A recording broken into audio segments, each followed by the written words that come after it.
Magandang araw mga kamamshi. For today's video ay samahan niyo akong gumawa nitong sapin-sapin mga kamamshi, at napakadali lang pala nitong gawin at first time kong gumawa nito mga kamamshi. At ito ang ingredients na aking ginamit dito: 500 grams na glutinous rice flour, 3/4 cup brown sugar, 1 can condensed milk, 2 cups coconut milk. Dahil purong kakang gata, ang aking ginamit dito mga kamamshi ay naghalo rin ako dito ng 3/4 cup ng tubig.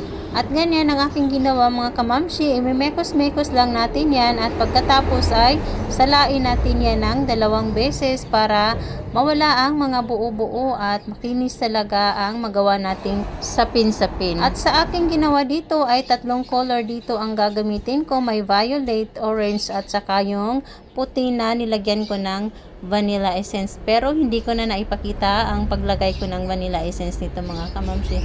At pagkatapos nga niyan ay nag-grease lang ako dito sa aking mga molder ng konting mantika, at itong isang aluminum foil na malaki, dito ko siya linagay dahil gusto ko yung may square siya at meron din bilog. At sa first layer nga na aking lulutuin dito mga kamamshi ay itong puti na vanilla flavor lang siya. At pagkatapos nga niyan, i-steam ko lang yan siya ng mga 8 minutes. At nang maluto na nga itong second layer niya ay nilagay ko naman itong last layer na violet. At ito ay i-steam ko lang din ng mga 15 minutes mga kamamshi.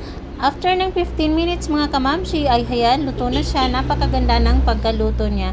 At ayan, pinalamig ko lang yan siya bago ko siya in-unmold mga kamamshi. At napakadali lang talaga niyang i-unmold at perfect na perfect ang pagkaluto niya. Tamang-tama lang din yung tamis niya. Sa gustong magluto dyan, ayan, na-share ko sa inyo ang simpleng ingredients ng sapin-sapin. So, ayan muna for today mga kamamshi. Please follow for more video.